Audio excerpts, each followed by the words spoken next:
ንጋቱ ገና ሳይቀደድ ጥቅጥቅ ባለው ደን ውስጥ ንጉሥ መርዋን ለአደን ይወጣል።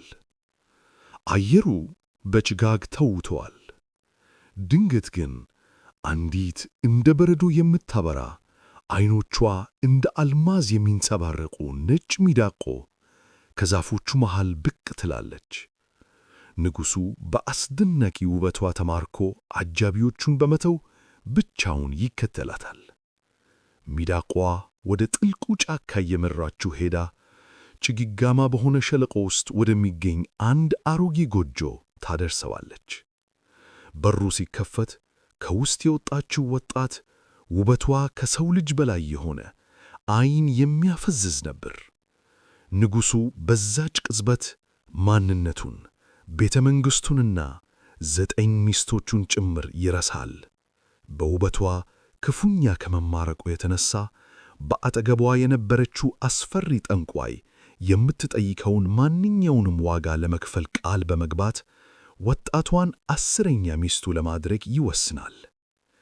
ይህ በሄር የምታዩት የታሪክ ምዕራፍ ንጉሡ ለውበት ሲል የገባው ቃል ኪዳን የጥቁር ጥላ መጀመሪያ ይሆናል። ጥቁር ምሽት በታላቁ ቤተ መንግሥት ላይ ጥላውን ያጠላል። በቤተ መንግሥቱ ኮሪደሮች ውስጥ የሚሰማው ብቸኛ ድምፅ የዘበኞቹ የጫማ ኮቴና በነፋስ የሚወዘወዙት የሻማ ብርሃኖች ሽውሽውታ ብቻ ነው። እዚህ በታላቁ የንጉሥ መርዋን ግዛት ውስጥ ሁሉም ነገር በወርቅ የተለበጠ ነው። ግድግዳዎቹ በጥበብ የታነጹ፣ ምንጣፎቹ ከሩቅ አገር የመጡ ለስላሳ ሐር ናቸው። ነገር ግን ይህ ሁሉ ድምቀት አንድን ትልቅ ባዶነት ሊሸፍን አልቻለም። ንጉሥ መርዋን በከበደው ዙፋኑ ላይ ተቀምጦ ወደ ሩቅ ይመለከታል። ፊቱ ላይ የሚታየው ጭንቀት ከዘውዱ በላይ የከበደ ይመስላል። ንጉሡ 9 ሚስቶች አሉት። እያንዳንዳቸው እንደ ንጋት ኮከብ የሚያበሩ በውበትና በደግነት የተሞሉ ኢትዮጵያውያን ወይዛዝርት ናቸው። ይሁን እንጂ በእነዚህ ሁሉ ዓመታት ውስጥ በቤተ መንግሥቱ አዳራሾች ውስጥ የአንድ ሕፃን ሳቅ ተሰምቶ አያውቅም። የንጉሡ ትልቁ ሐዘን ይሄው ነው። ሥልጣኑን የሚረከብ ስሙን የሚያስጠራ አንድም ወራሽ የለውም። ውድ ቤተሰቦቻችን እስቲ አስቡት፣ ንጉሥ ሆነው ዓለምን በእጁ ይዘው፣ ነገር ግን የወደፊት ተስፋው በጨለማ የተዋጠ ቢሆን ምን ይሰማችኋል?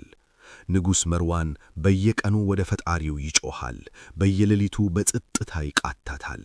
9ኙም ንግሥቶች በቤተ መንግሥቱ ውስጥ በሐዘን ይንሸራሸራሉ። ቤተ መንግሥቱ ለነሱ እንደ ትልቅ ወርቃማ እስር ቤት ሆኖባቸዋል።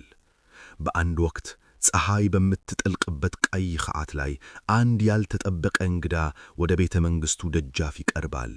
ሰውየው በረጅም ጉዞ የዛለ፣ ልብሶቹ በአቧራ የተሸፈኑና ያረጁ ድሃ አዛውንት ናቸው። ዘበኞቹ ሊያባርሩት ቢሞክሩም ንጉሡ ግን ይግባ ሲል ትዕዛዝ ያስተላልፋል። አዛውንቱ ወደ ንጉሡ ቀርበው በጥልቅ አክብሮት እጅ ይነሳሉ። በዚህ ቅጽበት በቤተ መንግሥቱ ውስጥ ያለው አየር ይቀየራል። የዕጣኑ ጠረን ይበልጥ ይበረታል። አዛውንቱ ወደ ንጉሡ ዓይን ትኩር ብለው ይመለከቱና እንዲህ ይላሉ፣ ንጉሥ ሆይ፣ የልብህን ትርታ ሰምቼአለሁ። የጭንቀትህ ሌሊት ሊያበቃ ጥቂት ቀርቶታል። በቅርቡ ከ9ኙ ሚስቶችህ አንዷ አንጸባራቂ የሆነ ግዛትህን የሚረከብና ስምህን ከትውልድ ትውልድ የሚያሻግር ወንድ ልጅ ትወልድልሃለች። ንጉሥ መርዋን ከመቀመጫው ብድግ ይላል። በደሙ ውስጥ አዲስ ተስፋ ሲፈስ ይሰማዋል። ይህ እንዴት ሊሆን ይችላል ሲል ይጠየቃል፣ ድምፁ በእምነትና በጥያቄ መካከል እየተወዛወዘ። አዛውንቱ ፈገግ ይላሉ፣ የጥበብ ፈገግታ። ይህ የሚሆነው ግን በአንድ ትልቅ ፈተና ውስጥ ስታልፍ ነው ይሉታል። ንጉሡ በዛ ቅጽበት የሚመጣውን መከራ አላወቀም። ልቡ በደስታ ተሞልቶ ለአዛውንቱ ትልቅ ስጦታ እንዲሰጣቸው ያዛል። በዛሬው የሐር ዝግጅታችን ይህ ተስፋ ቃል እንዴት ወደ ዘግናኝ ክህደትና ወደ ጨለማ ምስጢር እንደተቀየረ እንመለከታለን። ንጉሡ ልጁን ለማግኘት ሲል ምን ሊከፍል ይሆን? በቤተ መንግሥቱ ሰማይ ላይ የሚታየው ብርሃን በቅርቡ ወደ ጨለማ ደማ እንደሚቀየር ማንም አልገመተም ነበር። ንጉሡ አሁን ሰላም አግኝቷል። ነገር ግን ይህ ሰላም የአውሎ ነፋስ መጀመሪያ ነበር። ንጋቱ ገና ሳይቀደድ ጭጋጉ በተራሮቹ ጫፍ ላይ እንደ ነጭ መጋረጃ ተጋድሞ እያለ ንጉሥ መርዋን ፈረሱን ጭኖ ወደ ጥቅጥቅ ባለ ጫካ ያመራል። የአዛውንቱ ትንቢት በጆሮ ውስጥ እንደ ደወል እየተደጋገመ ቢሰማውም በቤተ መንግሥቱ ግድግዳዎች ውስጥ የታፈነው ልቡ ግን የተለየ ነፃነትን ይፈልጋል። የዛፎቹ ቅጠሎች በንፋስ ሲወዛወዙ የሚያወጡት ድምፅ እንደ ምስጢራዊ ኩሽኩታ ይሰማል። አየሩም የርጥብ አፈርና የዱር አበቦች ጠረን ይሸታል። ንጉሡና ጥቂት አጃቢዎቹ ወደ ጫካው እምብርት ዘልቀው ሲገቡ ድንገት ከመቼውም ጊዜ በበለጠ የሚያምርና ያልተለመደ እይታ ከፊት ለፊታቸው ተገለጠ። አንዲት እንደ በረዶ ነጭ የሆነች ዓይኖቿ እንደ አልማዝ የሚያበረቅርቁ ሚዳቆ ከዛፎቹ መሃል ብቅ አለች። ይህች ሚዳቆ እንደ ማንኛውም እንስሳ አትሮጥም። ይልቁንም ንጉሡን ተከተለኝ የምትለው ይመስል ጥቂት ትራመድና ቆማ ወደ ኋላ ትመለከተዋለች። ውድ ቤተሰቦቻችን እስቲ አስቡት፣ ንጉሥ መርዋን በዚህች እንግዳ ፍጥረት ተማርኮ አጃቢዎቹን ትቶ ብቻውን ወደ ጨለማው ጫካ ይነጉዳል። ፀሐይ ጋደም ስትልና ጫካው በግርማ ሌሊት ሲዋጥ ንጉሡ ራሱን አንድ ጭጋጋማ በሆነ ሸለሎ ውስጥ ያገኘዋል። በዚያ ሸለሎ መሃል አንዲት ትንሽና ያረጀች ጎጆ ትታያለች። ንጉሡ ከፈረሱ ወርዶ ወደ ጎጆዋ ሲያቃርብ ልቡ ባልታወቀ ፍርሃትና ጉጉት ይመታል። የጎጆዋ በር በዝግታ ይከፈታል። ከውስጥ የወጣችው ብን ንጉሡ እንደሚጠበቃት አይነት አሮጊት አልነበረችም። ይልቁንም እንደ ንጋት ፀሐይ የምታበራ ውበቷ ከሰው ልጅ በላይ የሆነ ወጣት ነበረች። ፀጉሯ እንደ ወርቅ የተዘረጋጠጠ፣ ዓይኖቿ ደግሞ ጥልቅ የሆነ ምስጢር ያዙ ይመስላሉ። ንጉሡ በውበቷ ክፉኛ ተመታ። የዓለም ንጉሥ መሆኑን፣ 9 ሚስቶች እንዳሉት፣ ሌላው ቀርቶ ማንነቱን ጭምር በዚያች ቅጽበት ረሳው። ከጀርባዋ ግን አንዲት አስፈሪ ቁመና ያላት፣ ፊቷ በሽብሽባ የተሞላ አሮጊት ብቅ አለች። ይህች አሮጊት ተራ ሴት ሳትሆን መላውን ጫካ በድግምት የምታናውጥ ጠንቋይ ነበረች። ንጉሡ ለወጣቷ ባለው ፍቅር ታሮ ይህች ውብ ሴት ማን ናት? የኔ እንድትሆን ምን ማድረግ አለብኝ? ሲል ይጠይቃል። ጠንቋይዋ በአስፈሪ ሳቅ ታጅባ ይህች ልጄ ናት። ልጄን ልሰጥሽ የምችለው ግን አንተ ትልቅ ዋጋ ለመክፈል ቃል ከገባህ ብቻ ነው ትለዋለች። ንጉሥ መርዋን በስሜት ተገፋፍቶ የፈለግሽውን ጠይቂ፣ ግማሽ መንግሥቴን ይሁን ሕይወቴን፣ የጠየቅሽውን ሁሉ ሰጥሻለሁ፣ ብቻ ይህች ቆንጆ ሴት 10ኛ ሚስቴ ትሁን ሲል ቃል ይገባል። በዚያች ቅጽበት በጎጆዋ ዙሪያ ያለው አየር በረደ፣ ንፋሱ ይበልጥ ጮኸ። ንጉሡ ማያገኘው ነገር ቢኖርም ይህ ውበት ከጀርባው ጥቁር መርዝ እንደያዘ እና ቃሉን ለመፈጸም የሚጠየቀው መሥዋዕትነት የቤተ መንግሥቱን ብርሃን ለዘላለም እንደሚያጠፋው ነበር። ከውበቱ በስተጀርባ የተደበቀው ያ አስደንጋጭ ጥያቄ ምን ይሆን? ንጉሥ መርዋን ለዚች ሴት ሲል 9ኙን ንጉሣን ምን ሊያደርጋቸው ይሆን? በዚያች ጠባብ ጎጆ ውስጥ ያለው እሳት ይበልጥ እየቀላ ይሄዳል። የጠንቋዩዋ ጥላ በግድግዳው ላይ እንደ ግዙፍ ጭራቅ ተለጥፎ ይታያል። ንጉሥ መርዋን በውበቷ በታወረላት ወጣት ፊት ተንበርክኳል። ጠንቋዩዋ ወደ ንጉሡ ቀረብ ትልና በደረቀ ድምፅ ንጉሥ ሆይ፣ የልጄ ማጫ ወርቅ ወይም አልማዝ አይደለም ትሏለች። ንጉሡም በፍጥነት ታዲያ ምንድን ነው ንገሪን ሲል ይጠይቃል። ጠንቋዩዋ ክፉ በሆነ እይታ ዓይኖቹን እየሰበረች በቤተ መንግሥት የሚገኙ የ9ኙ ንግሥቶች ዓይን 18ቱንም ዓይኖች አውጥታ አምጣልኝ፣ ያኔ ልጄን ትወስዳለህ ትሏለች። በጎጆዋ ውስጥ ድንገተኛ ጸጥታ ይሰፍናል። ንፋሱ በውጭ ይጮኻል። ንጉሥ መርዋን ለቅጽበት ደነገጠ። ነገር ግን በጠንቋዩዋ ድግምትና በልጅቷ አስማታዊ ውበት ተለክፏል። ልቡ እንደ ድንጋይ ደረቀ። ለዓመታት አብሮት የኖሩትን በፍቅር የተነከባከቡትን ንግሥቶች ክህደት አስፈሰፈባቸው። በዚያው ሌሊት ንጉሡ ወደ ቤተ መንግሥቱ ይመለሳል። ቤተ መንግሥቱ በሰላም ተኝቷል። ንግሥቶቹ የባላቸውን መመለስ በደስታ ሊቀበሉ ሲዘጋጁ፣ ንጉሡ ግን ጨካኝ ትእዛዙን አስተላለፈ። ውድ ቤተሰቦቻችን እስቲ ያስቡት። የሕይወት አጋሩ መጠጊያው የሆነው ሰው የዓይኑን ብርሃን ሊያጠፋው ሲመጣ የሚሰማውን ስቃይ፣ ያ በደስታና በሳቅ ሞላ የነበረው ቤተ መንግሥት በአንድ ጀንበር ወደ ሲኦል ተቀየረ። የንግሥቶቹ ጩኸት የአዳራሾቹን ግድግዳዎች ይበሳል። ነገር ግን የመርዋን ልብ ሊራራ አልቻለም። 18ቱም ዓይኖች በጭካኔ ወጡ። ንጉሡ እነዚህን ዓይኖች ሰብስቦ ወደ ጫካው ይዞ ይሮጣል። ጠንቋዩዋም ዓይኖቹም ተቀብላ በጥቁር ክር በመሰካት አስደንጋጭ የሆነ የአንገት ሐብል ሠራች። ይህን ዓይኖች የተሰኩበትን ሐብል በልጇ አንገት ላይ ያሰረችው። እያንዳንዱ ዓይን አሁንም በእንባ የታጠበ ይመስላል። ንጉሡ የጠንቋዩን ልጅ ይዞ ወደ ቤተ መንግሥት ሲመለስ ለዘመናት የቆዩት 9ኙ ንግሥቶች ግን ምንም ወደማይታይበት እርጥበትና ጨለማ ወደ ነገሰበት ጥልቅ የእስር ቤት ጉድጓድ ውስጥ ተወረወሩ። ዓለማቸው ወደ ዘላለም ጨለማ ተቀየረ። አዲሷ ንግሥት በዙፋኑ ላይ ተቀመጠች። በአንገቷ ላይ ግን የ9ኙ ንግሥቶች ዐይን እንደ አስፈሪ ምስክር ያንጸባርቃል። ውድ ተመልካቾቻችን፣ በዚህ ታሪክ ውስጥ እስካሁን ካያችሁት ሁሉ ይበልጥ የሚገርማችሁ የንጉሡ ጭካኔ ነው ወይስ የጠንቋዩዋ ክፋት? ሐሳባችሁን በኮሜንት እንድታጋሩን እንጋብዛለን። ይህ ታሪክ በሄር እየቀረበላችሁ ይገኛል። በዚያ የጨለማ እስር ቤት ውስጥ ግን አንድ ያልተጠበቀ ተአምር ሊፈጠር ነው። ንግሥቶቹ ታወሩ ቢሆኑ በውስጣቸው ግን አንድ ትልቅ ብርሃን ይዘዋል ነው። ይሄው የንጉሡ ሲገጉተው የነበረውና የአዛውንቱ ትንቢት ፍጻሜ ነው። ድንቅ የሆነው የእስር ቤት ጉድጓድ በጭካኔ ዝምታ ተውቷል። የድንጋዩ ቅዝቃዜና የእርጥበቱ ጠረን ተስፋ መቁረጥን ይዘራል። በዚህ በድን በሆነ ጨለማ ውስጥ ግን ድንገት የሕይወት ትርታ ይሰማል። የአንድ ሕፃን ለቅሶ የከርሰ ምድሩን ጸጥታ ይበሳዋል።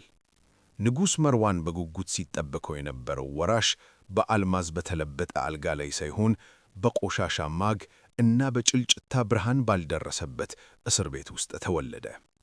ንግሥቶቹ ልጁን ፈዋዝ ብለው ሰየሙት። ትርጉሙም አሸናፊ ወይም ፈዋሽ እንደማለት ነው። ውድ ቤተሰቦቻችን፣ እስቲ በሕሊናችሁ ስሉት። 9 እናቶች፣ አንድም ብርሃን የሌላቸው፣ ነገር ግን በአንድ ሕፃን ፍቅር ዙሪያ ተሰብስበዋል። አንዷ ትጣቅፈዋለች፣ ሌላዋ በዝማሬ ታባብለዋለች፣ ሌላዋ ደግሞ በጣቶቿ ዳሳ አጽናናዋለች። ፈዋዝ ለእነዚህ 9 እናቶች ብቸኛ የዐይን ብርሃናቸው ሆነ። በእስር ቤቱ ግድግዳዎች ውስጥ የሚሰማው የእሱ ሳቅ ከላይ ካለው የቤተ መንግሥት ግርግር ይልቅ እውነተኛ ደስታን ያዘ ነበር። ፈዋዝ በዚያ ጨለማ ውስጥ እያደገ መጣ። በሚገርም ሁኔታ ከሰው በላይ የሆነ ጥንካሬና ብልሃት እየታየበት መጣ። 9ኙ እናቶቹ የታሪክን ዕውቀትን፣ የንግግር ጥበብን እና የልብ ንጽሕናን አወረሱት። ነገር ግን ፈዋዝ አንድ ትልቅ ጥያቄ ሁሌም በውስጡ ይመላለሳል። ለምንድን ነው የምንኖረው እዚህ ጨለማ ውስጥ ነው? ለምንድን ነው እናቶቼ ዐይን የሌላቸው? አንድ ቀን ዕድሜው ለአቅመ አዳም ሲደርስ ከእናቶቹ መካከል ታላቋ የነበረችው አሰግደች ወደ እሱ ጠጋ ብላ እውነቱን ትነግረዋለች።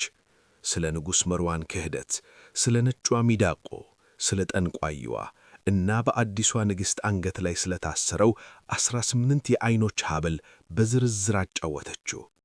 ፈዋዝ ይህን ሲሰማ በደሙ ውስጥ እሳት ሲነድ ተሰማው። የእናቶቹ እንባ በልቡ ላይ እንደ እሳተ ገሞራ ፈሰሰ። እኔ የጨለማ ልጅ አይደለሁም ሲል በቆራጥነት ተናገረ። የእናቶቼን ብርሃን ለመመለስ፣ ፍትሕን ለማምጣት እና ያችን ክፉ ጠንቋዩን ለመበቀል ወደ ቤተ መንግሥቱ እወጣለሁ። ውድ ተመልካቾቻችን፣ እስቲ አስቡት፣ አንድ ወጣት ብቻውን ምንም አይነት መሳሪያ ሳይዝ ግዙፍ ከሆነው የንጉሡ ሰራዊትና ከጠንቋዩዋ ጥቁር አስማት ጋር ሊፋለም ሲነሳ ምን አይነት ልብ ሊኖረው ይገባል? የፈዋዝ ጉዞ አሁን ይጀምራል። ይህ በሄር የምናቀርብላችሁ አስገራሚ ታሪክ ወደ ተለየ ምዕራፍ እየተሸጋገረ ነው። ፈዋዝ ከእስር ቤቱ አምልጦ ወደ ቤተ መንግሥት ሲገባ፣ አዲሷ ንግሥት ግን እሱን ለማጥፋት ገዳይ ሴራዎችን ታዘጋጃለች። ፈዋዝ እነዚህን ፈተናዎች እንዴት ያልፋቸው ይሆን? ቤተ መንግሥቱ በውጭው ሲታይ በደማቅ ብርሃንና በደስታ የተሞላ ይመስላል። ነገር ግን በውስጡ ጥቁር ሴራ እንደ እባብ ይሳባል። ያቺ ክፉ ንግሥት የጠንቋዩዋ ልጅ አንድ ቀን በቤተ መንግሥቱ አጸድ ውስጥ ፈዋዝን በዐይኗ ትቃኛለች። ወጣቱ ፈዋዝ ምንም እንኳን የድሃ ልብስ ቢለብስም በፊቱ ላይ የሚታየው ግርማና ዐይኖቹ ውስጥ የሚቀጣጠለው እሳት ግን የንጉሥ ደም እንዳለው ይመሰክራሉ። ንግሥቲቱ ወዲያውኑ ደነገጠች። ይህ ወጣት ያ በእስር ቤት ውስጥ የጠፋ የመሰላት ወራሽ መሆኑን ተገነዘበች። ይህ ልጅ ከቀጠለ መንግሥቴንና ምስጢሬን ያፈርሰዋል ስትል በክፋት አሰላሰለች። ውድ ተመልካቾቻችን፣ ክፋት ሁሌም ብርሃንን ይፈራል። ንግሥቲቱ ፈዋዝን በቀጥታ መግደል የንጉሡን ጥርጣሬ ሊቀሰቅስ ስለሚችል በምትኩ የሞት ጉዞ እንዲሄድ አሴረች።